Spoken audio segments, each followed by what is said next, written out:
सैंक्स one piece का एक ऐसा मिस्टीरियस कैरेक्टर जिसके बारे में हम ज़्यादा कुछ नहीं जानते हैं कि बंदे की पावर्स क्या है, बंदा क्या पोटेंशियल होल्ड करता है। अभी तक स्टोरी में हम बस एक सैंक्स को देखते आ रहे थे जिसके बारे में भी हम लोग ज़्यादा कुछ नहीं जानते। तो सोचो अगर स्टोरी में हमारे सामने दूसरा सैंक्स लाकर रख दिया जाए तो, जो कि पिछले वाले सैंक्स का इविल वर्जन हो। जी हाँ दोस्तों, तो इस चैप्टर में हमें एक इविल सैंक्स का वर्जन देखने को मिला जो कि ब्लैक मैजिकल सर्कल में से अपीयर हो रहा है और उसके आसपास ब्लैक लाइटनिंग भी चमक रहा है।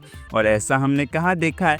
तो ऐसा हमने पूरे वन पीस में बस एक बार देखा है, जहाँ पे 5 एल्डर्स मतलब 5 गोरों से लूफी के सामने आए थे ना, एक घड़ी में लड़ाई करने के लिए समन हुए थे। तो वो लोग ऐसे ही ब्लैक मैजिक सर्कल में से समन हुए थे अपने फुल पावर के साथ, और उनके आसपास ब्लैक लाइटनिंग भी चमक रहा था। तो बस उसके बाद हमें ये दूसरी बार देखने को मिल रहा है इस चैप्टर में, जहाँ पे हम देख रहे हैं कि ब्लैक मैजिकल सर्कल में से 2 मिस्टीरियस कैरेक्टर बाहर आ रहे हैं। उसमें से एक लड़की है, मतलब उन लोग का चेहरा ठीक से नहीं दिख रहा है, लेकिन उसमें से पता चल रहा है कि एक लड़की कोई कैरेक्टर है जो कि अभी बहुत ही ज़्यादा मिस्टीरियस है, जिसके बारे में कुछ नहीं पता है, लेकिन जिसकी हाइप बनी हुई है, जिसका हाइप एकदम पीक कर चुका है, वो है सैंक्स जैसा दिखने वाला कैरेक्टर, जो कि ब्लैक मैजिकल सर्कल में से दूसरा कैरेक्टर पर हुआ है ना, वो एकदम सैंक्स जैसा दिखता है। और मार्केट में पूरा एकदम थ्योरी घूम रहा है कि ये जो मतलब कैरेक्टर है, ये या तो सैंक्स का इविल वर्जन है, या तो उसका इविल भाई है, या तो क्लोन है, पता नहीं, मतलब ये सब अभी पता नहीं है कि है क्या, लेकिन सैंक्स से रिलेटेड है तो भाई हाइप तो सेट है।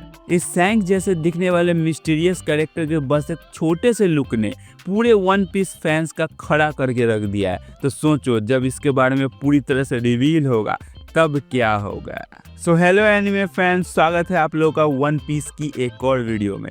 तो पूरे एक हफ्ते के ब्रेक के बाद वन पीस का न्यू चैप्टर हम लोगों के सामने आ चुका है, जो कि है 1134 और उसका नाम है द आउल लाइब्रेरी। तो जहाँ पे पिछले चैप्टर में पूरा इमोशन ही इमोशन, पूरा इमोशनल कर दिया था हम लोग को, तो इमोशन से भरा हुआ था, वहीं पे ये वाला चैप्टर पीक मोमेंट से भरा हुआ है। मतलब लास्ट में तो ऐसा कुछ दिखा दिया है ना कि पूरा वन पीस फैंडम एकदम हिला हुआ है, एकदम सोच में पड़ गया कि भाई ये क्या कर दिया। मतलब लास्ट में सैंग जैसा दिखने वाला कैरेक्टर एकदम मैजिकल ब्लैक सर्कल से अपीयर हो रहा है। भाई सच में बहुत मजा आने वाला है। तो चलो फिर बिना किसी देरी के वीडियो को शुरू करते हैं, क्योंकि बहुत मजा आने वाला है। तो पिछले चैप्टर में हम लोगों ने देखा था कि रॉबिन एंड सोल का रीयूनियन हो गया था और वो दोनों बहुत ही ज़्यादा इमोशनल हो गए थे। सिर्फ वही दोनों नहीं, बल्कि हमारा पूरा का पूरा स्ट्रो हैट क्रू ही इमोशनल हो गया था, सब रोने लग गए थे। आगे हम देखते हैं कि लूफी सॉल के पास जाता है और सॉल से बोलता है कि ओल्ड मैन सॉल, पास्ट में आपने मेरे क्रूमेट का ध्यान रखा, उसकी रक्षा की। यहाँ पे लूफी ऑब्वियसली रॉबिन के बारे में बोल रहा है, तो इसके लिए मैं आपसे थैंक यू बोलना चाहता हूँ and sorry for the trouble. अब यहाँ पे लूफी जो होता है वो याकुजा स्टाइल में खड़ा होकर सॉल से थैंक यू बोल रहा होता है। तो पीछे से सांजी बोलता है, अबे ओ तूने ये पोज मारना कहाँ से सीखा बे। इसके बाद लूफी सॉल से बोलता है कि चलो अब मैं अपने आप को इंट्रोड्यूस करता हूँ। अब हमारा बेचारा लूफी जैसे ही बोलने जा ही रहा था कि I am monkey D Luffy, की रॉबिन बीच में ही टोक देती है और सॉल से बोलती है कि ये लूफी है। अब सॉल हंसने लगता है और हंसते हुए बोलता है कि अरे मैं इसको जानता हूँ, इसको कौन नहीं जानता है यार, ये बंदा तो ऑलरेडी बहुत ज़्यादा फेमस है। फिर सॉल रॉबिन से पूछता है कि फाइनली तुझे ऐसे दोस्त मिल ही गए जो तेरे साथ खड़े हैं, तेरे लिए खड़े हैं। तो रॉबिन थोड़ा सा इमोशनल हो जाती है और इमोशनल होने के साथ ही बोलती है कि यस, मुझे ऐसे क्रूमेट्स मिले हैं जो कि मुझे बहुत ही ज़्यादा प्रीसियस है। आज तक उन्होंने मेरी रक्षा की है और मुझे यकीन है कि आगे भी वो मेरी हमेशा रक्षा करते रहेंगे। अब रॉबिन की ये बातें सुनकर हमारा पूरा का पूरा क्रू ही इमोशनल हो जाता है, सब रोने लग जाते हैं। तो लूफी बोलता है कि ऑब्वियसली बे, ये भी कोई कहने की बात है। इसके बाद सॉल लूफी एंड ग्रुप से बोलता है कि मैं बहुत ही ज़्यादा खुश हूँ कि तुम लोग यहाँ एल्बाफ तक फाइनली पहुँच गए। मुझे पता है कि तुम लोग काफ़ी दूर से ट्रैवल करके यहाँ तक आए हो, थक गए होगे। इसके लिए मैं तुम लोगों से एक चीज़ के लिए सॉरी भी बोलना चाहता हूँ। कि मैंने तुम लोगों को बेफालतू में ही डरा दिया, चिंता में डाल दिया। वो एक्चुअली क्या है ना कि मैं ये जो बेहोश होने वाली चीज़ है इसकी प्रैक्टिस बहुत लंबे टाइम से कर रहा हूँ अपनी असिस्टेंट एनजी के साथ मिलकर। अब यहाँ पे सॉल जो है वो पिछले चैप्टर में रॉबिन के साथ उसने प्रैंक करने की कोशिश की थी ना बेहोश होके, बस उसी के बारे में बात कर रहा है, उसी के लिए लुफियन ग्रुप से सॉरी बोल रहा है। इसके बाद सॉल बोलता है कि मैं पास्ट में मरीन में था तो मुझे पता है कि एक एम्परर की पावर लेवल क्या होती है। इसके लिए मैं तुम लोगों से एक बार फिर से रॉबिन की रक्षा करने के लिए थैंक यू बोलना चाहता हूँ और आशा करता हूँ कि आगे फ्यूचर में तुम लोग इसी तरह से रॉबिन की रक्षा करते रहोगे। तो लूफी बोलता है she leave it to us. इसके बाद लिलिथ हवा में उड़कर सॉल के पास जाती है और सॉल से बोलते है कि ओ दाढ़ी वाले अंकल, हमको पहचाने कि नहीं? तो सॉल बोलता है नहीं जी, आपको देखकर हमारे दिमाग की कोनो बत्ती नहीं जल रही है, हम आपको नहीं पहचान पा रहे। और एक बात बताइए मैडम जी, आपके पैरों में कौन सा जादू लगा हुआ है? आप ऐसे हवा में उड़ कैसे रही हैं? इसके बाद लिलिथ बोलती है अरे भुलक्कर दाढ़ी वाले अंकल, इट्स मी वेगापंक। तब भी जो सॉल होता है उसको कुछ याद नहीं आ रहा होता है। इसके बाद जो लिलिथ होती है वो जिम्बे के पास जाती है और जिम्बे लिलिथ को एक बॉक्स शिप में से उतार के देता है और ये वही शिप है जिस शिप से ये लोग यहाँ पे आए हैं। तो पीछे से जॉर्ड बोलती है कि चलो मैं तुम लोगों का हेल्प कर देता हूँ इस बॉक्स को नीचे उतारने में। इस वाले बॉक्स पर एक वेगा का स्टिकर भी लगा होता है। तो जिम्बे बोलता है अबे ये तो वही बॉक्स है ना जो हम लोग एगहेड से वेगापंक के रिक्वेस्ट करने पर यहाँ तक लेकर के आए हैं, मगर इसके अंदर है क्या? तो लिलिथ बताती है कि इसके अंदर मैं हूँ। अब लूफी बेचारा एकदम पगला जाता है, बोलता है कि अबे यार तुम लोग तो इंडिया का पॉपुलेशन जितना तेजी से नहीं बढ़ता उतना तेजी से अपना क्लोन बढ़ा रहे हो, एक और वेगापंक का क्लोन। तो लिलिथ बोलती है हाँ ये वाला क्लोन ना, ये वाला क्लोन बिल्कुल ही अलग है। मतलब हम जो 6 सैटेलाइट क्लोन्स है ना उनसे ये वाला क्लोन बिल्कुल ही अलग मेथड से बनाया गया है। और हम लोग जो 6 सैटेलाइट क्लोन जब बनाए गए थे उससे पहले ही ये वाला क्लोन बनाया गया था और ये वाला क्लोन जो है वो बिल्कुल एग्जैक्ट रेप्लिका है हमारे ओरिजिनल वेगापंक के। मतलब उन जैसा एकदम सेम टू सेम दिखता है ये वाला क्लोन। और यही वेगापंक का क्लोन तो है जो यहाँ 20 साल पहले एल्बाफ पे आया था। क्योंकि अगर ओरिजिनल वेगापंक अचानक से ही 1 महीने के लिए एगहेड के लेवो फेस से गायब हो जाते तो गवर्नमेंट को तो शक हो जाता कि अबे ये वेगापंक अचानक से कहाँ गायब हो गया इतने लंबे टाइम के लिए, जरूर हमारे पीठ पीछे कुछ न कुछ उल्टे सीधे काम कर रहा है। इसीलिए तो ओरिजिनल वेगापंक ने अपने जैसा दिखने वाला एक क्लोन बनाया जो कि उनके जगह पर ये सारे काम करे और वही वाला क्लोन तो है इस डब्बे में। अब यहाँ पर हमें समझ में आता है कि लिलिथ ने ऐसा क्यों बोला सॉल से कि 20 साल पहले मैं तुमसे मिली हूँ, मैं तुमको पहचानती हूँ, तुम मुझे पहचानते हो कि नहीं।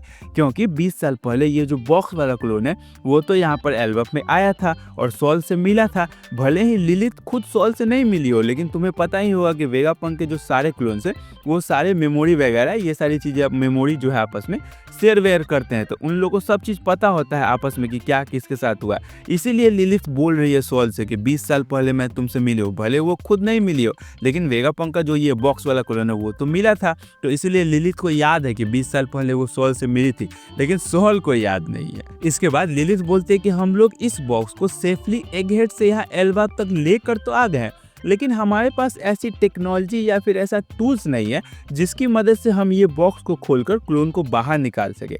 लेकिन अब मैंने डिसाइड कर लिया है कि अब मैं एल्बा पे ही रहूँगी, यहीं पर अपना एक ब्रांड न्यू लैब खोलूँगी, मतलब यहीं बच जाऊँगी, यहीं पे लैब वैब खोलूँगी, न्यू टेक्नोलॉजी न्यू टूल्स को डेवलप करूँगी और इस बॉक्स को खोलकर उस क्लोन को बाहर निकालूंगी। इतने में ही बोनी लिलिथ से बोलते कि अबे तू इतना सब करने ही वाली है तो लगे हाथ मेरा काम भी कर दे, मेरे पापा को भी ठीक कर दे। तो लिलिथ बोलती है ऑफ कोर्स व्हाई नॉट। चलो भाई, हम लोग सोच रहे थे कि जो लिलिथ है वो हमारे स्ट्रो हेड क्रू को ज्वाइन करने वाली है लेकिन उसने खुद ने ही अब कंफर्म कर दिया कि वो यहीं एल्बा पे ही रहेगी, new technology new tools new lab web बनाएगी और यहीं सेटल हो जाएगी। तो चलो बढ़िया है, लिलिथ अगर एल्बा पे ही सेटल हो जाए वो भी ठीक है। लेकिन हम लोगों को 2 खुशखबरी भी तो मिला है। हो सकता है कि फ्यूचर में हमें वेगापंक और कुमा दोनों का कमबैक होते हुए दिख जाए। फिर सॉल लिलिथ से बोलता है कि अच्छा ऐसा है क्या, अगर तू वही वेगापंक है जो 20 साल पहले मुझसे मिला था तो तुझसे दोबारा से मिलके मुझे बहुत ही ज्यादा खुशी हुई। मगर एक बात बता, अबे इन 20 सालों में तू तो मेल था ना, ये अचानक से फीमेल कैसे हो गया बे? तो लिलिथ सॉल से बोलती है हाँ वो एक लंबी कहानी है, अभी तुम्हारे मोटी बुद्धि में वो फिट नहीं होगी, मैं तुमको बाद में आराम से एक्सप्लेन कर दूंगी। इसके बाद हम लोग देखते हैं कुछ जाइंट बच्चों को जो कि एक पेड़ के पीछे छुपे होते हैं और सॉल से बोलते हैं कि ओ मास्टर साहब, अगर आपका रोना धोना रीयूनियन ये सारी चीज़ें ख़त्म हो गया हो तो हम लोग को फिर से अलाउ कीजिए कि हम लोग आके खेल सके। तो सॉल उन बच्चों से बोलता है, अरे हाँ सॉरी यार, मैं तुम लोगों के बारे में तो भूल ही गया यार, आ जाओ तुम लोग अपना खेलना वेलना चालू कर दो। अब यहाँ पे जो बच्चे हैं वो लाइब्रेरी के आसपास ही खेलते रहते हैं। तो सॉल ने उन्हें कुछ देर के लिए मना किया था कि तुम लोग बदमाशी मत करना, कुछ देर खेलना मत, क्योंकि मेरा रीयूनियन ये सब चीज़ होने वाला है रॉबिन के साथ। तो इसीलिए सॉल ने इन बच्चों को समझाकर थोड़ा देर छुपने के लिए बोला था कि तुम हम लोग का थोड़ा सा रीयूनियन वाला चीज़ में सपोर्ट करो। तो इसके बाद सॉल उन बच्चों को थैंक यू भी बोलता है कि थैंक यू यार तुम लोगों का हमारा इस रीयूनियन वाले चीज़ में सपोर्ट करने के लिए। इसके बाद सॉल की असिस्टेंट लूफी लोगों के सामने अपने आप को इंट्रोड्यूस करती है, बोलती है कि हेलो मेरा नाम है एनजी, मैं सॉल सेंसे की असिस्टेंट हूँ और साथ में ही मैं आउल लाइब्रेरी की लाइब्रेरियन भी हूँ। मैं आप लोगों के सामने हम्बली प्रेजेंट करना चाहूँगी हमारे फाइनेस्ट स्कूल एंड लाइब्रेरी को। अगर आप लोग चाहो तो मैं आपको स्कूल एंड लाइब्रेरी में गाइड कर सकती हूँ, मैं आप लोगों को घुमा सकती हूँ।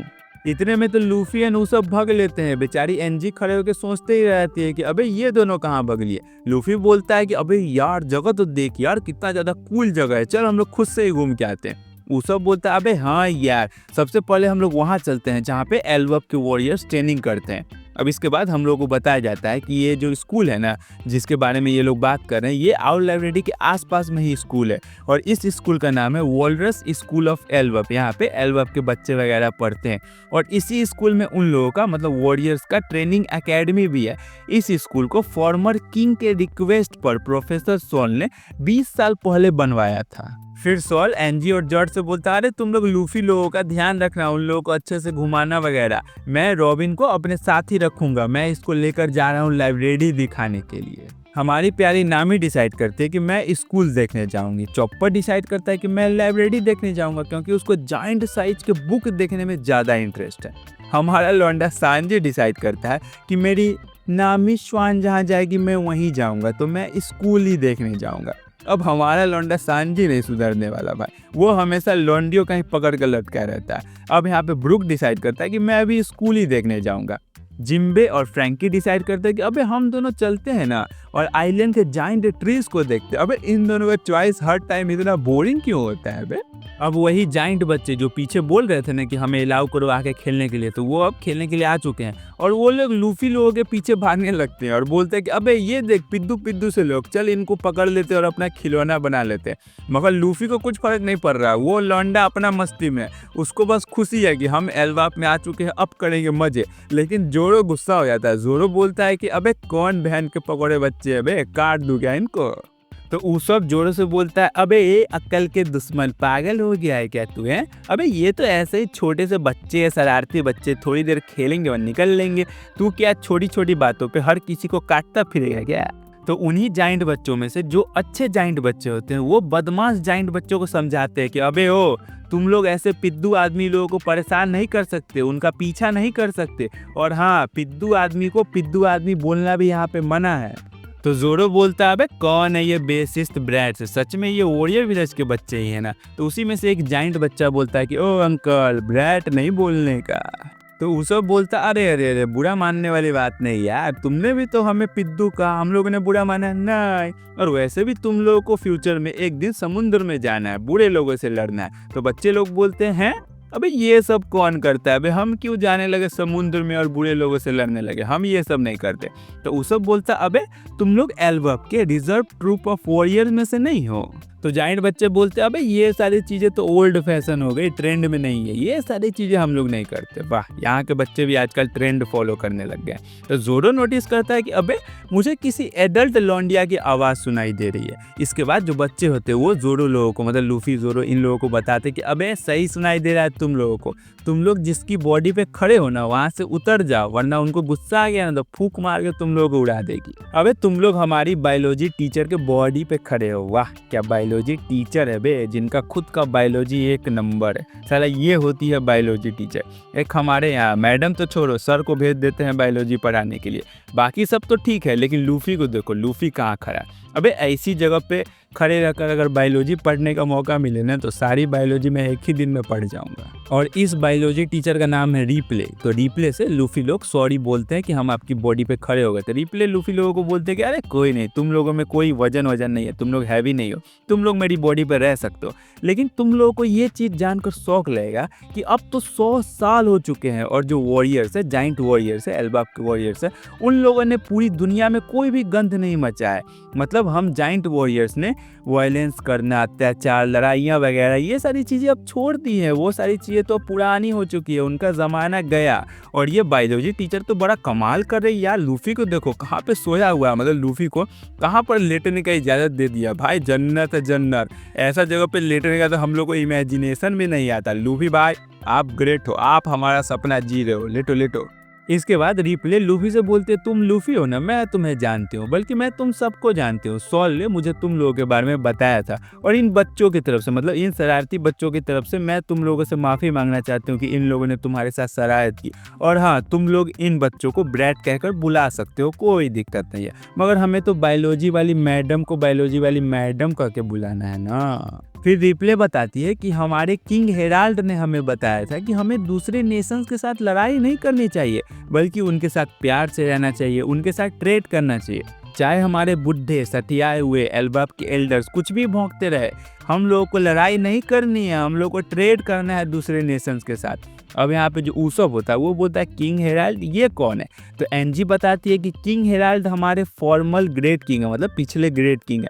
उन्होंने ही इस कंट्री को इम्प्रूव करने का सपना देखा था, लेकिन जब तक वो अपने इस सपने को पूरी तरह से पूरा करते, मतलब कुछ तो उन्होंने पूरा किया, लेकिन जब तक पूरा करते तब तक तो उनके बेटे ने ही उन्हें अपने हाथों से ही मार डाला, जिसका नाम है लोकी, और जिसको अभी हम लोगों ने नीचे अंडरवर्ल्ड में कैद करके रखा हुआ है। और हमारी कंट्री ने उसे बिल्कुल भी अलाउ नहीं किया, मतलब लोकी को बिल्कुल भी अलाउ नहीं किया नेक्स्ट किंग बनने का, क्योंकि वो बहुत ही ज़्यादा ईविल है। और इसीलिए अभी जो हमारी एल्बाब कंट्री है उसका करंट में कोई भी किंग नहीं है। इसके बाद रिप्ले बोलती है कि आज का बायोलॉजी का बकचोदी यहीं पे ख़त्म करते हैं। बच्चे लोग तुम लोग एक काम करो, मतलब वो जाइंट बच्चों से बोल रही है कि बच्चे लोग तुम लोग एक काम करो, तुम लोग इन लोगों को लेकर जाओ और स्कूल में अच्छे से घुमा फिरा दो।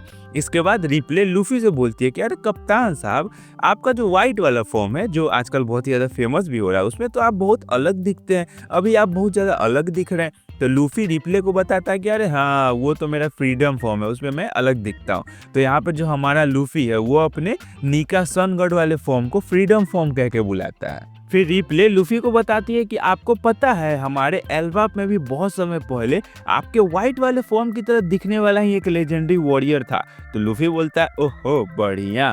तो इसके बाद रिप्ले लूफी को बताती है कि मुझे ना आपको आपके व्हाइट वाले फॉर्म में एक ना एक बार तो देखना ही है, क्योंकि मैं उन जाइंट वॉरियर्स के लास्ट जनरेशन से हूँ। इसके बाद सीन शिफ्ट होता है सॉल एंड रॉबिन की तरफ, जहाँ पे सॉल एंड रॉबिन लाइब्रेरी के गेट तक पहुँच चुके हैं। लाइब्रेरी के गेट पे पहुँचने के बाद सॉल रॉबिन को बताता है कि तुम्हें पता है मैं ओहारा से जैसे तैसे बच करके यहाँ एल्बाब तक तो आ गया था, लेकिन यहाँ पे आने के बाद भी मुझे ओहारा के बुक्स की बहुत ज़्यादा चिंता हो रही थी, क्योंकि मैंने देखा था ओहारा के एक एक स्कॉलर ने अपनी जान दे रही थी उन बुक्स को बचाने के लिए। इसके लिए मैं ओहारा वापस गया, मतलब मैं हजुद्दीन एंड गैंग ओहारा वापस गया और वहाँ पे जितने भी बुक्स सर्वाइव कर गए थे उन सबको उठा करके यहाँ आउल लाइब्रेरी में वापस ले आया। इसके बाद सॉल रॉबिन को वार्निंग देता है कि तुमने अपने हाथों में जो बुक पकड़ रखा है ना, जरा लाइब्रेरी के अंदर जाते वक्त ध्यान रखना। अब इसके बाद जैसे ही रॉबिन लाइब्रेरी के अंदर जाती है, उसने जो अपने हाथों में बुक पकड़ रखा था जो कि एक नॉर्मल साइज का था, वो अचानक से ही जाइंट साइज का बुक बन जाता है। इसके बाद जो सॉल होता है वो रॉबिन और उसके साथ जो भी मतलब चॉपर ही लोग आए हैं, तो रॉबिन लोगों का वेलकम करता है, बोलता है कि तुम लोगों का स्वागत है मिस्टीरियस आउल लाइब्रेरी में। यहाँ पे तुम कोई भी अगर नॉर्मल साइज की बुक लेकर आओगे ना, मतलब लाइब्रेरी के अंदर कोई भी नॉर्मल साइज की बुक लेकर आओगे तो वो अपने आप ही एक जाइंट बुक में कन्वर्ट हो जाएगी, क्योंकि ऑब्वियस सा बात है ये जाइंट्स का लाइब्रेरी है, तो यहाँ पे नॉर्मल बुक तो होगा नहीं। जाइंट लोग थोड़ी पिद्दू बुक लेके पढ़ेंगे, उन लोग खुद जाइंट है तो ऑब्वियस सा बात है उन लोग को बुक भी जाइंट ही चाहिए। और तुम्हें इस आओ लाइब्रेरी में वो सभी बुक्स मिल जाएंगी जिन्हें हमने 22 साल पहले ओहारा से रेस्क्यू किया था, every single one of them. अब ये सारी चीज़ें देखकर हमारी रॉबिन थोड़ा सा इमोशनल हो जाती है और उसको अपने बचपन का एक फ्लैशबैक भी याद आने लग जाता है, जहाँ पे डॉक्टर क्लोवर ने ओहारा के लाइब्रेरी में रॉबिन का इसी तरह से स्वागत किया था और बोला था कि आओ, स्वागत है तुम्हारा ओहारा के लाइब्रेरी में। ये जो लाइब्रेरी है ना, ये वर्ल्ड का बेस्ट लाइब्रेरी है, यहाँ पे हर तरह की बुक्स है, क्योंकि तुम्हें बुक्स बहुत ज़्यादा पसंद है ना। अब यहाँ पे सॉल एंड रॉबिन दोनों ही इमोशनल हो जाते हैं, जहाँ पे सॉल रॉबिन से बोलता है कि मैंने कभी नहीं सोचा था कि मैं इतना खुश नसीब होऊंगा कि एक दिन मैं खुद तुम्हें ये सारी चीज़ें दिखा पाऊंगा। और इसी इमोशनल पैनल के साथ सीन शिफ्ट होता है और हम लोग चलते हैं एल्बाब के सबसे नीचे वाले वर्ल्ड में, मतलब अंडर वर्ल्ड में, जहाँ पे हमारे भैया लोग की आराम से बंधे हुए हैं, बैठे हुए हैं, मगर उनका एटीट्यूड कम नहीं हुआ है। हमारे लोकी भैया किसी मिस्टीरियस मूसा नाम के कैरेक्टर से बात कर रहे हैं, जिसके बारे में ऑब्वियसली हम लोगों को कुछ नहीं पता है। तो लोकी मूसा से ट्रांसपोंडर स्नेल पे बात कर रहा है। तो लोकी मूसा से बोलता है कि और मूसा भैया, अभी भी आपका रोंगटा खड़ा हो जाता होगा आपके साथ जो हुआ वो सारी चीज़ें सोच कर, मतलब मूसा के साथ कुछ ऐसा हुआ है, कोई इवेंट ऐसा हुआ है जिसके बारे में लोकी बोल रहा है कि आपका तो अभी भी रोंगटा खड़ा हो जाता होगा उस घटना के बारे में सोचकर। हैं तो मूसा उधर से बोलता है अबे हाँ नहीं यार। इसके बाद लोकी मूसा से बोलता है कि अबे हम लोग काफ़ी टाइम से फ्रेंड है, लेकिन हम दोनों कभी फेस टू फेस मिले नहीं है। इसके बाद लोकी मूसा से बोलता है कि अबे तुझे पता है, अगर मैं तेरी जगह पे होता है ना और मेरे साथ ऐसा कुछ हुआ होता, मतलब जो भी कांड हुआ है मूसा के साथ, वहाँ पे अगर लोकी होता, अगर उसके साथ ऐसा कुछ हुआ होता, तो लोकी मूसा से बोलता है कि अगर मेरे साथ ऐसा कुछ हुआ होता तो मैं उन सबको एक ही बार में मार डालता। तो मूसा बोलता है अबे यार, लेकिन मैं ऐसा नहीं करना चाहता ना। तो लोकी मूसा से बोलता है कि अबे तू बहन का पकौड़ा है, बेवकूफ़ है, जो अपने दुश्मनों को एक सेकेंड चांस दे रहा है, उनको छोड़ रहा है ताकि वो फिर से दोबारा से आए और तेरी ही पिछवाड़े में बम्बू डाल के तेरी ही बजाए। तो मूसा लोकी से बोलता है कि अबे यार, सबसे पहले तो तू चिल्लाना बंद कर और आराम से बात कर, और तू क्या इतनी लंबी लंबी फेंक रहा है। मुझे पता है भाई कि तू बस ऊपर से सख्त लौंडा बनने की एक्टिंग करता है, अंदर से तो तन्ने खुद ने काइंडनेस भरी हुई है। तो लोकी मूसा पे भड़क जाता है और बोलता है कि अबे ओ मूसा, मेरे बारे में ना आलतू फालतू बात तो तू करियो मत, और मार्केट में मेरे बारे में ये सब गलत सलत न्यूज मत फैला। कोई काइंडनेस वाइंडनेस नहीं भरा हुआ है मेरे अंदर, इस बात को समझ ले तू, समझा ना। इसके बाद लोकी मूसा से बोलता है रुक जा मूसा बेटा, रुक जा, थोड़े टाइम रुक जा, बस तू एक बार मुझे, बस एक बार यहाँ से आज़ाद हो जाने दे, फिर मैं तेरे को दिखाता हूँ अपना जलवा। अब यहाँ पे जो मूसा कैरेक्टर है वो कौन है ये हम लोगों को नहीं पता, उसके साथ क्या भयानक घटना हुआ है, मतलब लोकी और मूसा जो आपस में बात कर भयानक घटना का, तो मूसा के साथ क्या भयानक घटना हुआ है ये भी हमें नहीं पता। लोकी और मूसा का क्या कनेक्शन है, वो लोग कब से फ्रेंड है, क्या रिलेशन है, चिवड़ा ढिमकाना, मतलब जितना भी सवाल है, ये सारी चीज़ों में से हमें कुछ भी इस चैप्टर में पता नहीं चला है। बस इतना पता चला है कि कोई मिस्टीरियस कैरेक्टर मूसा है जो लोकी का फ्रेंड है, और ये दोनों कोई भयानक घटना के बारे में बात कर रहे हैं, और लोकी अपना आज़ाद होने का बात कर रहा है। बस यही सारी चीज़ें पता है, और जो भी आगे का इन्फॉर्मेशन होगा, सवालों का जवाब होगा, ये सारी चीज़ें हमें आने वाले चैप्टर्स में पता चल जाएगा। इसके बाद सीन शिफ्ट होता है और हम लोग देखते हैं लूफियन ग्रुप को, जहाँ पे जितने भी लोग पार्टी वार्टी करने के लिए थे वो सारे लोग अब जमा हो चुके हैं, एंड लूफी लोगों का पार्टी स्टार्ट हो चुका है। ये लोग पीना खाना मौज मस्ती करना ये सारी चीज़ें अब स्टार्ट कर चुके हैं, लेकिन यहीं पर तो आता है वो हाइप वाला मोमेंट, एकदम एंड वाला मोमेंट जिसने पूरा हिला के रख दिया। तो इसके बाद हम लोग देखते हैं कि जहाँ पे लूफी लोग जिस विलेज में पार्टी कर रहे हैं ना, उसके सबसे ऊपर वाले कैसल में एक ब्लैक लाइटनिंग सी चमकती है, और जब हम लोग कैसल के अंदर देखते हैं तो वहाँ पे एक ब्लैक मैजिक सर्कल अपीयर होता है, और उस सर्कल में से निकलते हैं दो मिस्टीरियस कैरेक्टर, जिनमें से एक होता है सैंग जैसा दिखने वाला मिस्टीरियस कैरेक्टर। अब पूरे मार्केट में इसी सैंग जैसा दिखने वाला मिस्टीरियस कैरेक्टर को लेकर हल्ला है। पूरे मार्केट में अलग अलग तरह का थ्योरी बना दिया गया है कि ये जो सैंग जैसा दिखने वाला मिस्टीरियस कैरेक्टर है ना, ये या तो सैंग्स का इविल ट्विन है, इविल वर्जन है, या फिर इविल क्लोन है। अब ये बंदा इविल है भी कि नहीं, ये बस सैंग जैसा दिखता है, इसके लिए इसको इविल सैंक्स बना दिया गया, मतलब थ्योरी उड़ी बता दिया गया। अब ये बंदा जो सैंग जैसा दिखता है, जो नया मिस्टीरियस कैरेक्टर है, ये इविल है कि नहीं, इसका सैंग के साथ क्या कनेक्शन है, ये सब अभी हमें कुछ भी नहीं पता है। मगर इसके साथ एक और फीमेल कैरेक्टर भी आई है, मतलब इसके साथ एक और फीमेल मिस्टीरियस कैरेक्टर भी आई है। इसका बस चेहरा हल्का सा दिख रहा है, ऐसे तो दोनों का चेहरा ढका हुआ है, बिल्कुल पूरी तरह से कुछ भी नहीं दिख रहा है, मगर हल्का हल्का उस फीमेल कैरेक्टर का चेहरा हम लोग को दिख रहा है। इससे हम लोग को पता चल रहा है कि ये एक फीमेल मिस्टीरियस कैरेक्टर है जो सैंग जैसे दिखने वाले बंदे के साथ आई है। अब इन लोगों का क्या रिलेशन है, ये लोग कौन है, सैंग का इविल वर्जन है भी कि नहीं, सैंग के साथ कोई कनेक्शन है कि नहीं, ये सारी चीज़ें तो अब हमें नेक्स्ट चैप्टर में ही पता चलेगा। और इसी पीक मोमेंट के साथ ये वाला चैप्टर यहीं पे ख़त्म हो जाता है। तो भाई लोग बस इस चैप्टर में इतना ही था। अब हम लोग मिलेंगे वन पीस के न्यू चैप्टर के साथ, क्योंकि नेक्स्ट वीक में ब्रेक नहीं है, तो हम लोग नेक्स्ट वीक भी वन पीस का न्यू वाला चैप्टर कवर करेंगे। तो अगर आप लोगों ने वीडियो यहाँ तक देख लिया है, वीडियो पसंद आया, तो प्लीज़ अपने तरफ से एक लाइक कर देना। वीडियो कितना पसंद आया है और चैप्टर आपको कैसा लगा, ये सारी चीज़ें हमें कमेंट करके बता सकते हो। हमारे चैनल पे 500 सब्सक्राइबर का गोल चल रहा है, तो आप लोग हमें सपोर्ट कर सकते हो, हमारे चैनल को सब्सक्राइब करके हमारा 500 सब्सक्राइबर का गोल पूरा करा सकते हो। चलो मिलते हैं नेक्स्ट, तब तक के लिए पीस आउट।